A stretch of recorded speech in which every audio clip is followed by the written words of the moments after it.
একজন অসহায় বিধ্বস্ত বাবা। তিনি এসেছেন তার নিজের ছেলের বিরুদ্ধে মামলা করতে। ওনার নাম শরদিন্দু বোস, আর এই হলো ওনার উকিল ইন্দ্রাণী সেন। ইন্দ্রাণী সেন ওনাকে নিজের চেম্বারে নিয়ে যান এবং জিজ্ঞাসা করেন, বলুন আমি আপনাকে কিভাবে সাহায্য করতে পারি। তখন তিনি বলেন, আমার ছেলে আমাকে আর আমার বউকে দেখে না, তাই আমি ওর বিরুদ্ধে মামলা করতে চাই। এটা বলে সে তার জীবনের সব থেকে খারাপ অধ্যায়টা বর্ণনা করতে শুরু করেন। কিছুদিন আগের ঘটনা। উনি হলো শরদিন্দু বোসের স্ত্রী মেঘমালা বোস। পুজোর শেষ দিনে ঠাকুরকে বরণ করতে তৈরি হচ্ছেন, কিন্তু ঠাকুরকে বরণ করতে গিয়ে হঠাৎ করে তিনি মাথা ঘুরে পড়ে যান। শরদিন্দু বাবু তার স্ত্রীকে নিয়ে হসপিটালে যাওয়ার পথে বারবার তার ছেলে ইন্দ্রনীলকে ফোন করছিল, কিন্তু তার ছেলে ফোনটা না ধরে বারবার কেটে দিচ্ছিল, কারণ সে তখন তার বউ এবং বন্ধুদের নিয়ে পার্টি করতে ব্যস্ত। বারবার বাবার কল আসছে দেখে সে খুব বিরক্ত হচ্ছিল। অবশেষে সে তার বাবার ফোনটা রিসিভ করে এবং ফোন ধরেই খুব বিরক্ত নিয়ে বলে, ফোনটা ধরছি না তাও বুঝতে পারছো না যে ব্যস্ত আছি। কথাটা শেষ হওয়ার আগেই ফোনের ওপাশ থেকে খবর আসে তার মায়ের অ্যাক্সিডেন্টের কথা। যাই হোক, সে হসপিটালে তার মাকে দেখতে আসে। তার বাবা তখন তাকে ডাক্তারের সাথে কথা বলতে বলে। তখন ইন্দ্রনীল বলে, আমি ডাক্তারের সাথে কথা বলেছি, ডাক্তার বলছে নি রিপ্লেসমেন্ট করতে হবে, কিন্তু আমি এই মুহূর্তে এটা করতে পারবো না। ডাক্তার তো ওষুধ দিয়েছেই, খেয়ে দেখো আগে কেমন থাকো, তারপর দেখা যাবে। সে এমন তাড়াহুড়ো করে হসপিটাল থেকে চলে যায় দেখে মনে হচ্ছিল কোনো পাড়া প্রতিবেশীকে দেখতে এসেছে। কথার মাঝে অ্যাডভোকেট ইন্দ্রাণী জিজ্ঞাসা করে, আপনি কি চিকিৎসায় অবহেলার জন্য কেস করতে চান? তখন মিস্টার শরদিন্দু বাবু বলেন, না, বুড়ো বাবা মাকে অবহেলা করার জন্য কেস করতে চাই। বৃদ্ধা মা এবং বাবার সাথে কিভাবে কথা বলতে হয় সেটা ভুলে যাওয়ার জন্য কেস করতে চাই। দিনের পর দিন আমাদের অপমান করার জন্য কেস করতে চাই। আমি চাই আমার ছেলে একটা উচিত শিক্ষা পাক, সেই জন্য আমি কেস করতে চাই। এটা শুনে অ্যাডভোকেট ইন্দ্রাণী বলে, স্যার আপনার কষ্টটা আমি বুঝতে পারছি, কিন্তু আইনের কাছে ইমোশনের কোনো দাম নেই। তখন শরদিন্দু বাবু বলেন, হ্যাঁ, বুড়ো বাবা মা সবার কাছেই বাড়তি, তাদের কথা শোনার কেউ নেই।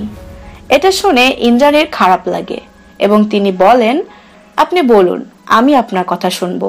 ঘটনা আবার অতীতে ফিরে যায়। ইন্দ্রনীল আর তার বউ কিভাবে এই অপারেশনের জন্য টাকা না দেওয়া যায় সেটা নিয়ে প্ল্যান করছিল। তারা অপারেশনের জন্য কোনো টাকাই দিতে চাচ্ছিল না। এতে মা হাঁটতে পারুক বা না পারুক তাতে তাদের কিছু যায় আসে না। তারা তো প্ল্যান করছিল তাদের অ্যানিভার্সারিতে দেশের বাইরে ট্যুর দেওয়ার। এর জন্য তারা জমিয়ে শপিং করে। এদিকে তার মাকে হসপিটাল থেকে বাড়ি নিয়ে আসা হয়। বাড়িতে শরদিন্দু বাবুর বোন এবং ভাগিনা এসেছে। তার বোন জিজ্ঞাসা করে, ইন্দ্রনীল এলো না কেন? এই প্রশ্নের কোনো উত্তর তারা দিতে পারে না। শরদিন্দু বাবুর ভাগিনা তাকে বলে, মামা, আমি পড়াশোনা করতে আমেরিকা যেতে চাই না, ওখানে গেলে আমি পাল্টে যাব, বাবা মাকে সময় দিতে পারবো না, আর আমি এমন হতে চাই না। তখন তার মামা বলে, তুই কেমন হবি সেটা তুই ডিসাইড করবি, আর আমি জানি তুই অবশ্যই তোর বাবা মার জন্য সময় বের করে নিবি।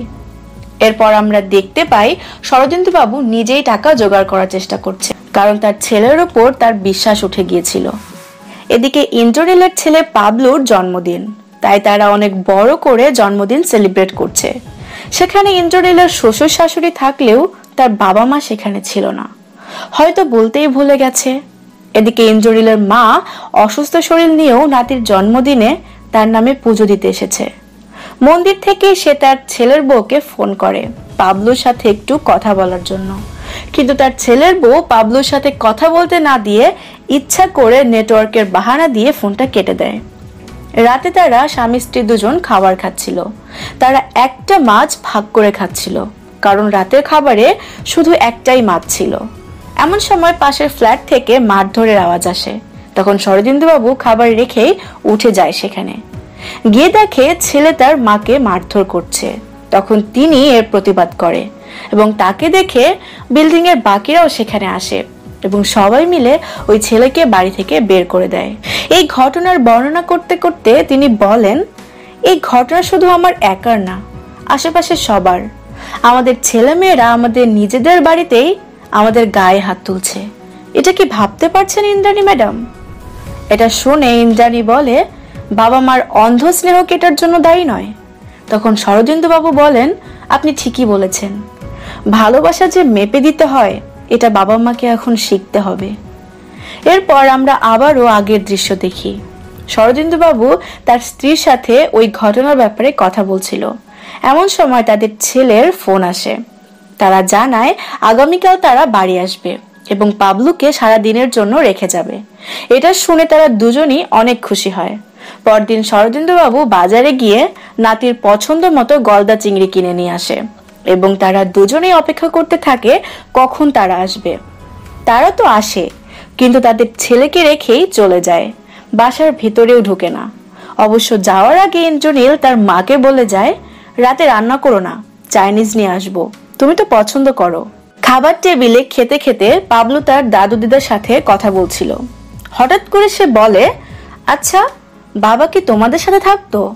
তখন তার দিদা বলে, বেবিরা তো বাবা মার সাথেই থাকে, তা না হলে তারা ভয় পাবে না? পাবলু তখন বলে, আচ্ছা ভয় ফিনিশ হয়ে গেলেই কি তারা চলে যায়? এই ছোট ছেলেটার প্রশ্নের কোনো উত্তর তারা দিতে পারে না। পাবলুকে নিয়ে তাদের সারাদিনটা অনেক ভালোই কাটে। সন্ধ্যায় তারা চা খাচ্ছিল। পাবলুও চা খেতে চায়, কিন্তু হঠাৎ করে গরম চা পাবলুর হাতে পড়ে।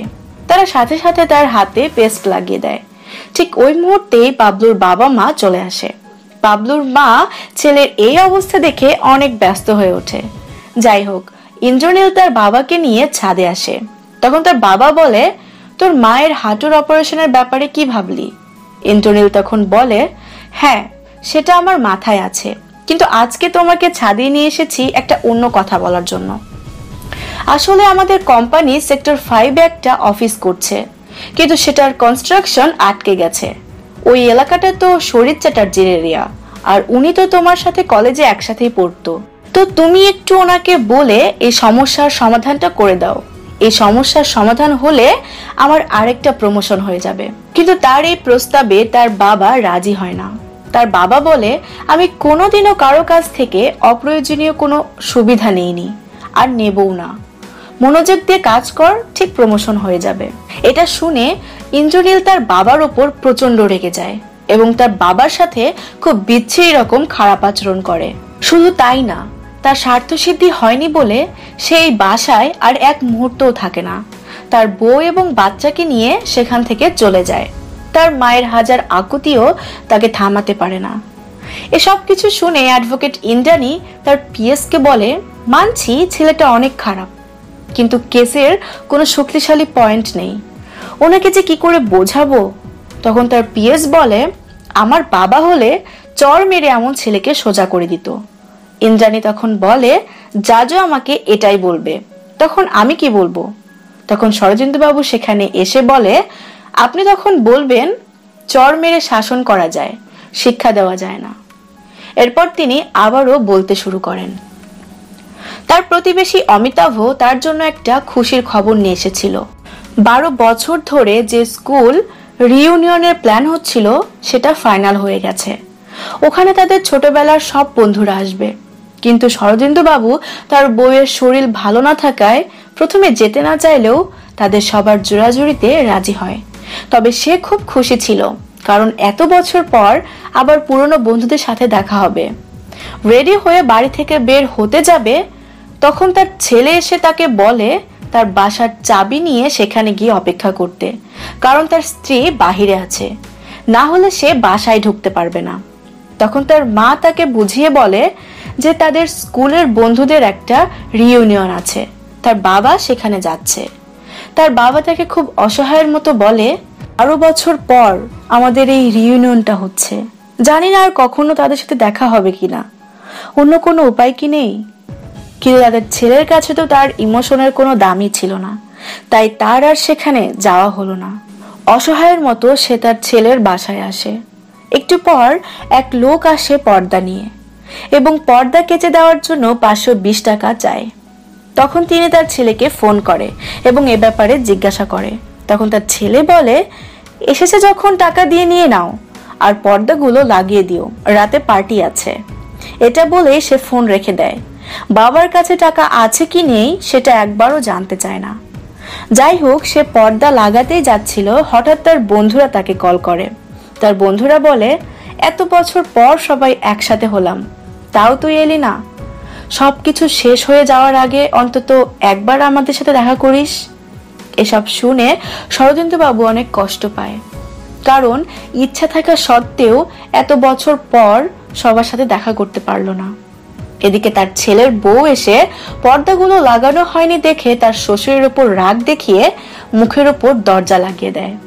মনের ভেতর একরাশ দুঃখ নিয়ে সে সেখান থেকে বেরিয়ে আসে। শরদিন্দুবাবু বলেন, ভেবেছিলাম আর কোনোদিন ছেলের মুখ দেখব না, কিন্তু বাস্তবটা খুব কঠিন। সেদিন রাতে আমার স্ত্রীর হাঁটুর ব্যথাটা অনেক বেড়ে গেল। ডাক্তার বলল তার 2 পায়ের অবস্থাই বেশ খারাপ, এখন হাঁটাচলা করা একদমই যাবে না, আর অপারেশনটা যেন তাড়াতাড়ি করানো হয়, তা না হলে উনি সারা জীবনের জন্য পঙ্গু হয়ে যাবে। এটা শুনে অ্যাডভোকেট ইন্দ্রাণী বলেন, আপনি আপনার ছেলেকে বলেননি যে ওর মায়ের পায়ের এরকম অবস্থা? তখন শরদিন্দুবাবু বলেন, বলতেই গিয়েছিলাম। এরপর আমরা আগের দৃশ্য দেখতে পাই। তিনি তার ছেলের কাছে এসেছেন অপারেশনের কথা বলতে, কিন্তু তার ছেলে উল্টো তাকে প্রশ্ন করে সে পুরনো কাপড় পরে কেন অফিসে এসেছে, মানুষের সিম্প্যাথি পাওয়ার জন্য? এসব শুনে শরদিন্দুবাবু বাধ্য হয়ে বলে, আমাকে 3 লাখ টাকা ধার দিতে পারবি? আমি পরে এটা শোধ করে দেব। এটা শুনে তার ছেলে বলে, এটা আবার কোন নতুন নাটক? তোমরা আমাকে এবার ছাড়ো, আমার খরচ কত তোমরা জানো? তখন তার বাবা বলে, আমি খুব বিপদে না পড়লে এখানে আসতাম না। এটা শুনে তার ছেলে বলে, আমার কাছে এখন টাকা নেই, আর তোমরা ইমার্জেন্সির জন্য টাকা রাখোনি কেন? তখন তার বাবা বলে, আমাদের সর্বস্ব লাগিয়ে দিয়েছি তোর পিছনে, কারণ ওটাই আমাদের কাছে তখন সব থেকে বড় ইমার্জেন্সি ছিল। এটা শুনে তার ছেলে বলে, এটা ইমার্জেন্সি নাকি ইনভেস্টমেন্ট, যাতে পরে মোটা করে সুদ তুলতে পারো? এটা ছাড়াও আরো অনেক বাজে কথা বলে। এসব সহ্য করতে না পেরে রাগে তিনি কাচের গ্লাসটা ভেঙে ফেলে। তার হাত থেকে টপ টপ করে রক্ত পড়ছিল, কিন্তু এই কষ্ট যেন তাকে স্পর্শ করছে না, কারণ সব থেকে বড় কষ্ট তো সে তার ছেলের কাছ থেকে পেয়েছে। বাড়ি গিয়ে সে তার স্ত্রীর কাছে অসহায়ের মতো কাঁদতে থাকে আর বলে, আমি তোমার জন্য কিছুই করতে পারছি না, কিন্তু তুমি দেখো আমি ঠিক তোমার অপারেশনের টাকা জোগাড় করব। তখন তার স্ত্রী তাকে সান্ত্বনা দেয়। পরের দিন কোনো উপায় না থাকায় বাড়ি বন্ধক রেখে টাকা জোগাড় করে। এদিকে তার ছেলে থাইল্যান্ড যায় তাদের অ্যানিভার্সারি পালন করার জন্য। এদিকে অপারেশনের কথা জানানোর জন্য তার ছেলেকে কল করলেও কল না ধরায় SMS করার জন্য ফোন খুলতেই তাদের থাইল্যান্ডে ঘুরে বেড়ানোর ছবি আসতে থাকে তাদের ফ্যামিলি গ্রুপে।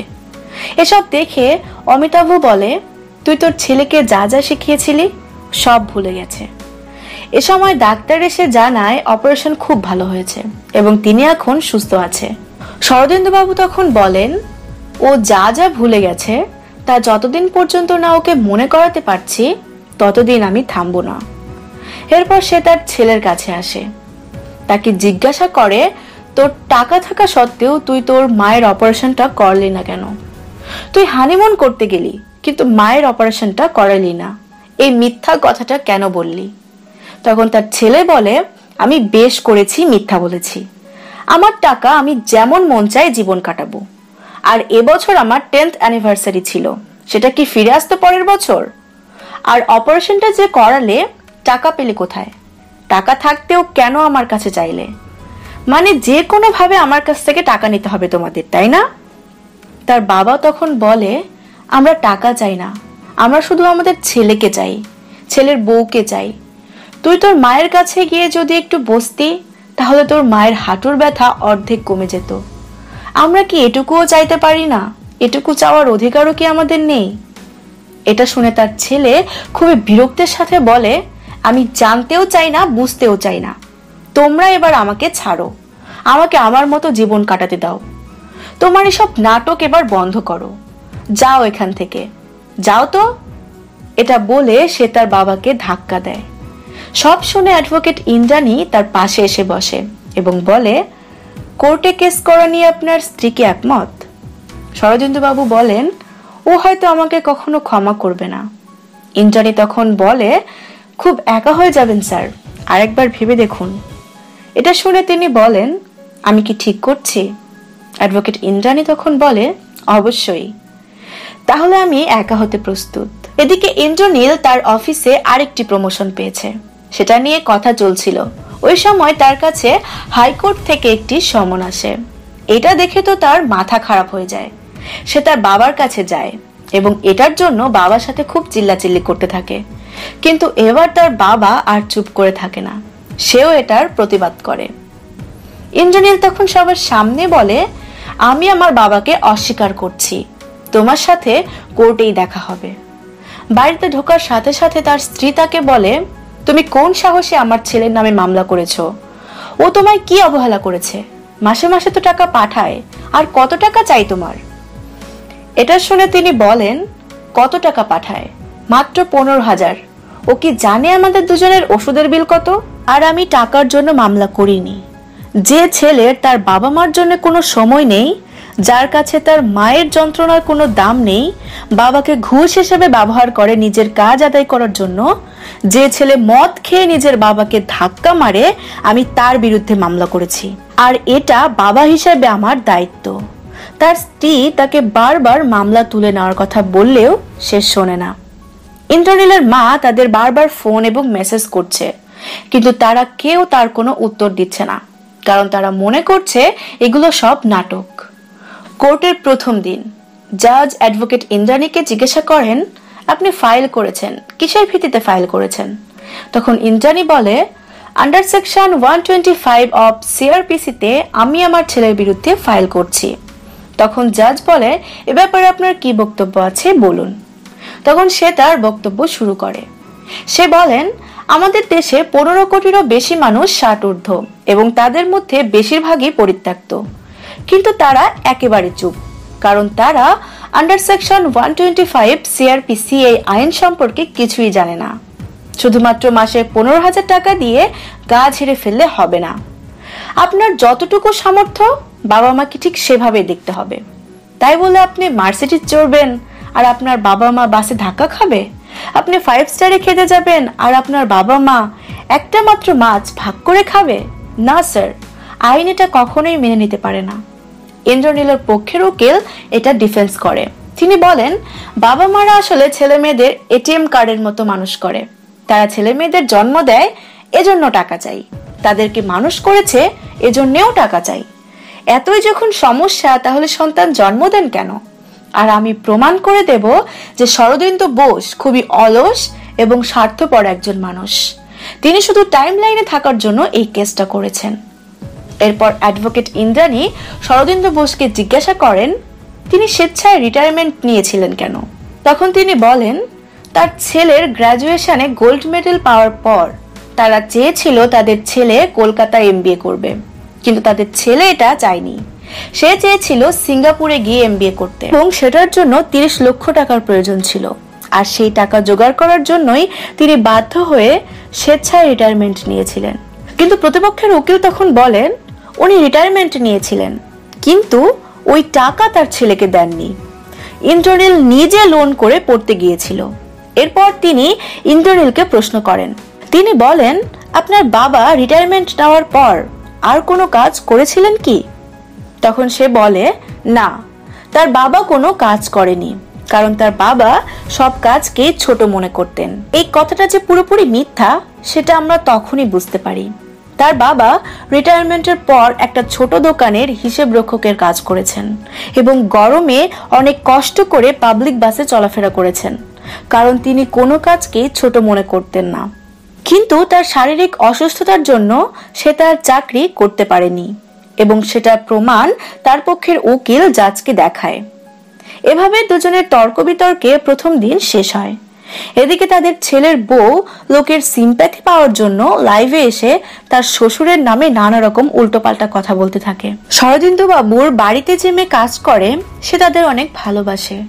সে এসে বলে, মামা, তুমি এত কষ্ট করছো যাতে মামির আরেকটা হাঁটুর অপারেশন করাতে পারো আর একটু প্রোটিন খাওয়াতে পারো।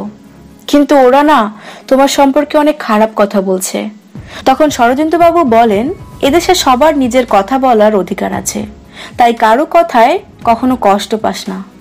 এদিকে সব শুনে তার স্ত্রী বাড়ি থেকে চলে যেতে চায়।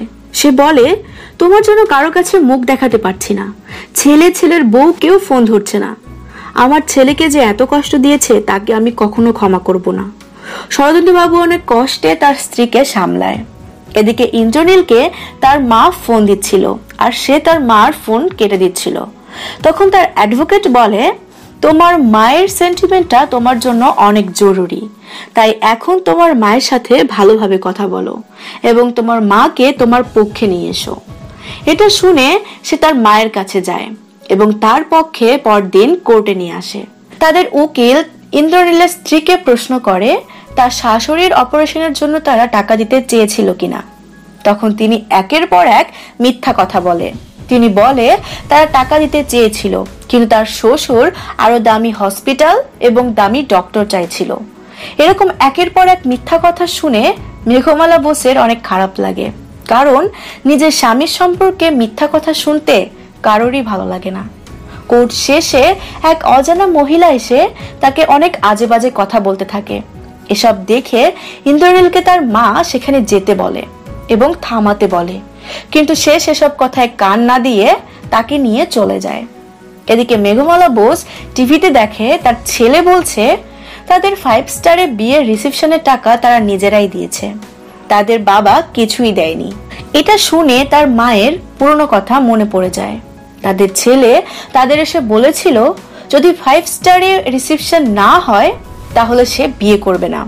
তখন তার মা তার নিজের সমস্ত গহনা বিক্রি করে এবং ফিক্সড ডিপোজিট ভেঙে ছেলের রিসেপশনে টাকা দিয়েছিল। এতে অবশ্য তার বাবার আপত্তি ছিল। তিনি বলেছিল সব অন্যায় আবদার মেনে নেওয়ার কোনো মানে নেই, কিন্তু তার মা ছেলের কথা ভেবে সবকিছু করেছিল। অথচ আজ সেই ছেলে নিজের বাবা মার নামে এইসব মিথ্যা কথা বলছে। এদিকে শরদিন্দু বাবুকে তার পাড়ার ছেলেরা পর্যন্ত বিরক্ত করছিল, তাকে নানা রকম কথা বলে অপমান করছিল। এদিকে ইন্দ্রনীল তার বাড়িতে পার্টি করছিল, কারণ কেসটা তারা প্রায় জিতে গেছে। ইন্দ্রনীল তখন বলে সবকিছু আমার মায়ের জন্য হয়েছে, ভাগ্যিস বিকাশ দা আমাকে সাজেশনটা দিল, তা না হলে তো আজকের পার্টিটাই হতো না। নারীর টান বলে কথা। এদিকে শরদিন্দু বাবু বাড়িতে এসে তার স্ত্রীকে দেখতে না পেয়ে অস্থির হয়ে পড়ে। এদিকে ইন্দ্রনীলের বউ বলে, মাকে দুদিন আমাদের সাথে রাখলে খুবই ভালো হয়, এতে আমরা কোর্টে আলাদা অ্যাডভান্টেজ পাবো। এসব বলতে বলতে হঠাৎ পেছনে তাকিয়ে দেখে তাদের মা সেখানে দাঁড়িয়ে আছে। তখন সে গিয়ে জিজ্ঞাসা করে, মা তুমি এখানে, কি ব্যাপার? তখন তাদের বাড়িতে যে মেয়েটা কাজ করে সে বলে, দেখতে এসেছিল নিজের পেটের ছেলে কতটা নিচে নামতে পারে, দেখা হয়ে গেছে। এটা বলে তারা সেখান থেকে চলে যায়। বাড়িতে আসার পর শরদিন্দু বাবু তার স্ত্রীকে বলে, তুমি যদি বলো তাহলে আমি কেসটা তুলে নেব, কিন্তু দয়া করে তুমি আমাকে ছেড়ে যেও না, আমি তোমাকে ছাড়া থাকতে পারবো না। পরদিন সে কোর্টে গিয়ে তার উকিলকে বলে সে কেস তুলে নিতে চায়। ঠিক তখনই সেখানে মেঘমালা বোস উপস্থিত হয়, কিন্তু আজ সে তার ছেলের পাশে না, তার স্বামীর পাশে দাঁড়ায়। বলে, আমি এসে গেছি, একটু দেরি হয়ে গেল। কিন্তু কথা শেষ হওয়ার আগেই তাদের উকিল ইন্দ্রাণী বলে, তাহলে কি কেসটা চলবে? তখন তিনি বলে, হ্যাঁ আমাদের কেস চলবে। এরপর অ্যাডভোকেট ইন্দ্রাণী মেঘমালা বোসকে প্রশ্ন করেন। তিনি বলেন, আপনার ছেলে কি কারণে আলাদা হয়ে গেল? তখন তিনি বলেন, হয়তো আমার জন্যই, আমি আসলে বুঝতে পারিনি। আমরা পূর্বের ঘটনা দেখতে পাই, তার ছেলের বউ তার ছেলের সাথে ঝগড়া করছিল আলাদা হয়ে যাওয়ার জন্য, কারণ তার অভিযোগ ছিল তাদের স্পেস দেওয়া হয় না। তিনি হাজার চেষ্টা করেও তার ছেলে এবং ছেলের বউকে আটকাতে পারেনি। তাকে আবার প্রশ্ন করা হয়, আলাদা হয়ে যাওয়ার পর তাদের সাথে তারা মাসে কতবার দেখা করতে আসতো? তখন তিনি বলেন 3-4 মাসে একবার আসতো। তাকে আবারও জিজ্ঞাসা করা হয় তার ছেলে তার চিকিৎসার জন্য টাকা দিতে চেয়েছিল কিনা। তখন তিনি বলে, না দেয়নি, ও বলেছিল ওর টানাটানি চলছে। এটা শুনে অ্যাডভোকেট ইন্দ্রাণী বলে, ওনার ইমিডিয়েট সার্জারির প্রয়োজন ছিল, কিন্তু ওনার ছেলের 2 লাখের উপরে বেতন হওয়া সত্ত্বেও তার সার্জারি না করিয়ে তার বউকে নিয়ে থাইল্যান্ডে ঘুরতে চলে গেল। এদিকে শরদিন্দু বাবু বাড়ি বন্ধক রেখে তার স্ত্রীর সার্জারি করালেন এবং এসব কিছু ডকুমেন্টস তিনি জাজকে দেখান। এছাড়াও তাদের বিয়ের রিসেপশনের টাকাও যে তার বাবা দিয়েছে সেটারও ডকুমেন্টস দেখান। এদিকে প্রতিপক্ষের উকিল নিজের পক্ষে কোনো শক্তিশালী ক্লু দেখতে না পেরে বারবার উত্তেজিত হয়ে পড়ছিল। এরপর তার পড়াশোনার জন্য যে 30 লক্ষ টাকা তার বাবা দিয়েছিল সেটার ট্রানজাকশনের কাগজও জাজকে দেখায়। এদিকে ইন্দ্রনীল ও তার উকিলের চোখে মুখে চিন্তার ছাপ দেখা যায়। কোর্ট টাইম শেষ হয়ে গেলে ইন্দ্রনীল তার বাবা মার কাছে আসে এবং বলে, কেসটা তো তোমরা করেছো টাকার জন্য, আমি টাকাটা তোমাদের দিচ্ছি, আমি 7 লাখ টাকা দিচ্ছি, তোমরা কেসটা তুলে নাও। এটা শুনে তার মা তার গালে একটা থাপ্পড় বসিয়ে দেয় এবং বলে, my husband is not for sale. রাতের বেলা ইন্দ্রনীল দেখে তার ছেলে ব্যাংকে কয়েন জমাচ্ছে। সে বলে, আমার ছেলে তো অনেক বড়লোক হয়ে গেছে, তুমি এত টাকা দিয়ে কি করবে? তার ছেলে বলে, মা বলেছে লয়ার অনেক ফিস নিচ্ছে, আমিও যখন বড় হয়ে যাব, বিজি হয়ে যাব, তোমাদের কাছে আর আসবো না, তখন তুমিও তো কেস করবে, আমিও তখন লয়ার হায়ার করব, তাই তার ফিস জমাচ্ছি। এদিকে ওই দিন রাতে ইন্দ্রনীলের মায়ের অনেক শরীর খারাপ হয়। ডাক্তার ডাকতে চাইলেও সে তাকে যেতে দেয় না, বলে তুমি আমার কাছে বসে থাকো। সে বলে, যদি সবকিছু শেষ হয়ে যায়, তাদের ছেলে যদি আবার ফিরে আসে, তাহলে তার বাবা যেন তাকে ক্ষমা করে দেয়, কারণ বাবা হিসেবে তাকে শাসন করাও যেমন কর্তব্য, তেমনি ক্ষমা করাও তার দায়িত্ব। শরদিন্দু বাবু তখন তার স্ত্রীকে বলে, আমি তোমাকে কথা দিচ্ছি, তুমি যেমনটা চাও ঠিক তেমনটাই হবে, কিন্তু তুমি এখন একটু রেস্ট নাও, সব ঠিক হয়ে যাবে। এটা বলে সে তার স্ত্রীকে শুইয়ে দেয়। পরদিন কোর্টের কার্যক্রম শুরু হওয়ার পরেও শরদিন্দু বাবু উপস্থিত হয় না। বেশ অনেকটা সময় পর তিনি আসেন এবং বলেন, ইয়োর অনার, আমি কিছু বলতে চাই। কোর্ট অনুমতি দিলে তিনি বলেন, বাড়ির সবাই আমার ছেলেকে যেতে বলছে, কিন্তু আমি বলেছি ইন্দ্রনীল বোস অনেক ব্যস্ত, সে আসতে পারবে না, কিন্তু তারা মানছে না। আপনি যদি বলেন তাহলে হয়তো সে যাবে। আসলে ওর মা মারা গেছে, যদি একটু সময় করে আসতে পারে। এটা শুনে কোর্টের সবাই স্তব্ধ হয়ে যায়। অবশেষে ছেলে তার মায়ের কাছে আসে, নিজের ভুল বুঝতে পেরে তার মায়ের কাছে ক্ষমা চায় আর কাঁদতে থাকে, কিন্তু তার মা কিছুই শুনতে পাবে না আর কখনো। মায়ের চিতার সামনে দাঁড়িয়ে তারা তাদের ভুলগুলোকে স্মরণ করতে থাকে। অ্যাডভোকেট ইন্দ্রাণী আসে শরদিন্দু বাবুর সাথে দেখা করতে। সে বলেন, আমরা কেসটা জিতে গেছি স্যার, জাজ রায় দিয়েছে। এর সাথে অনেক কিছু অ্যাডিশনও হয়েছে, যাতে করে বয়স্ক বাবা মারা তাদের সন্তানদের কাছ থেকে প্রাপ্য সম্মান পায়। এটা বলে সে সেখান থেকে চলে যায় এবং অবশেষে ইন্দ্রনীল তার বাবার কাছে ক্ষমা চায় এবং শরদিন্দু বাবু তার স্ত্রীর কথা মতো তাদের ক্ষমা করে দিয়ে বুকে জড়িয়ে নেয়। কিন্তু আফসোস, এই সুখের মুহূর্তে তাদের মা তাদের সাথে নেই। তাই বাবা মা থাকতে তাদের মূল্য দিতে হয়, ভালোবাসতে হয়। একবার হারিয়ে গেলে আর কোনোদিন ফিরে পাওয়া যায় না।